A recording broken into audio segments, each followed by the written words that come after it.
And we need to have some serious conversations about Bryce Young. Because Bryce Young is not the same player. He's not the same human that he was in the first two. He's an alien version of himself from the first two games of the year. Honestly, I think he looks even completely different than he did against the Broncos 4 weeks ago. And that's a compliment. Getting better. And let's be clear. Let's give credit where it's due. Coaches deserve credit. Dave Canales specifically deserves credit. His teammates deserve credit. I think Andy Dalton specifically deserves credit. I mean, before and after every drive, if they show Bryce Young on the sideline, there's a guy with red hair standing right next to him. And sometimes that's necessary. I think his friends and family deserve credit for playing whatever role they played. But most importantly, I think Bryce Young deserves credit. To weather that storm that he went through, and it was a doozy. The sea was angry that day, my friends. He weathered some storm. To come out on the other side playing better, he deserves credit. He was asked after the game why he's played better the last 2 weeks. This was Bryce's answer. Getting more comfortable in the system. Coach is doing a great job of calling really good things, installing good things throughout the week, and I trust him. I trust the system, and just sticking to that, and also just the players around me. O-line, everyone up front is doing a great job. The receivers getting open. It's not just me. It's all of us. So I just rely on them, and I'm grateful for that. I don't know if there's one thing, but I know his confidence is astronomically higher than it was 2-3 months ago. In those first two games, and more importantly, in the second game of the year, another drag-out, blowout, not even competitive game where he on third down was freezing in the backfield and taking sacks that pushed them out of field goal range, wasn't stepping into his throws, had the deer in the headlights look on his eyes. His confidence appeared to be at negative 1,000 on a scale of 1 to 10. Wouldn't throw a pass more than 10 yards downfield. Yesterday, and I tweeted out the clip. You can go find it. NFL tweeted out the video. I retweeted it. Yesterday, he threw a go-ahead touchdown with 30 seconds left in a divisional game.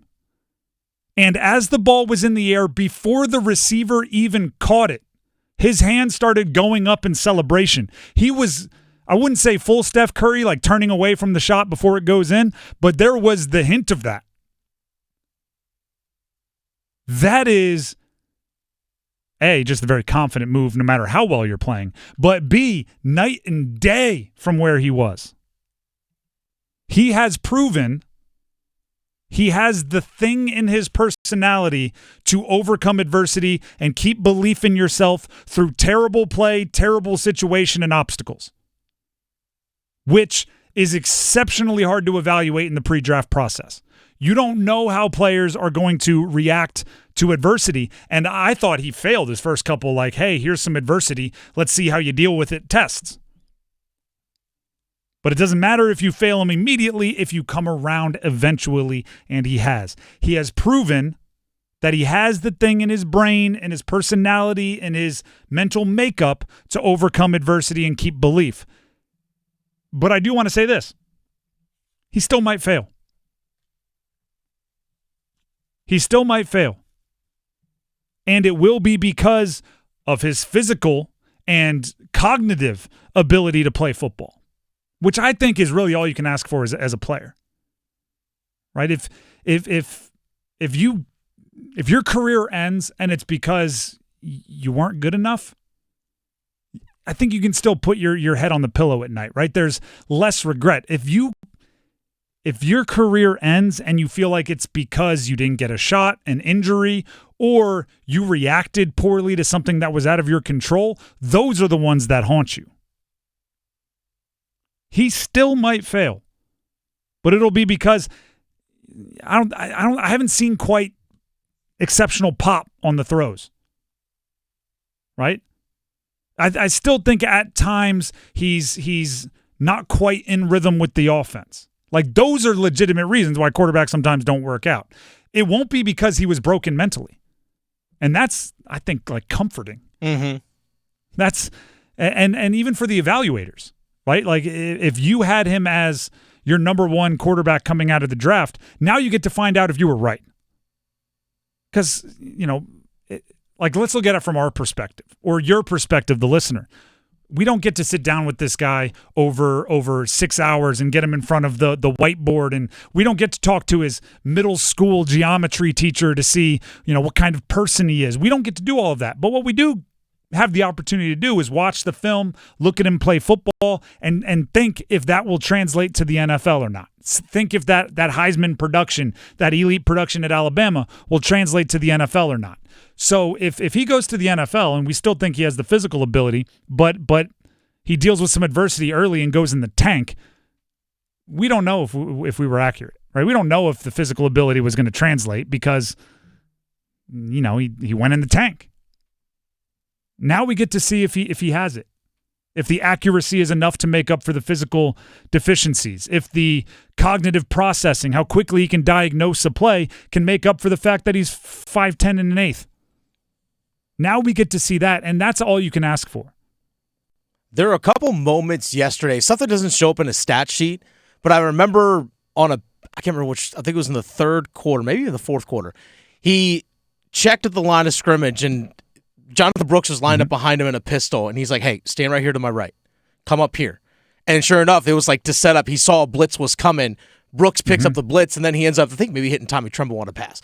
But it was a little thing like that. It's like you saw him like, hey, right here. I need you right here. Pick up this guy. And sure enough, that's what happened. But that stuff doesn't show up on a stat sheet. But it's little things like that that I don't think he was doing early on this season. That's one. It's actually, there's like both ends of this spectrum. Mm-hmm. One of the things he's doing better is the stuff that is, like you said, pre-snap. Yeah. It's the stuff that you actually get, 6 seconds to think about. The other thing that he's doing better is the absolute split-second instinct decisions.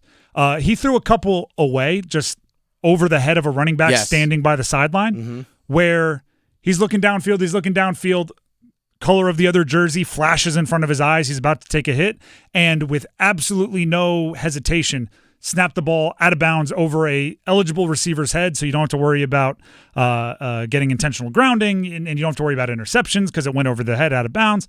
And I thought he wasn't throwing to open receivers that quickly when his confidence was shot.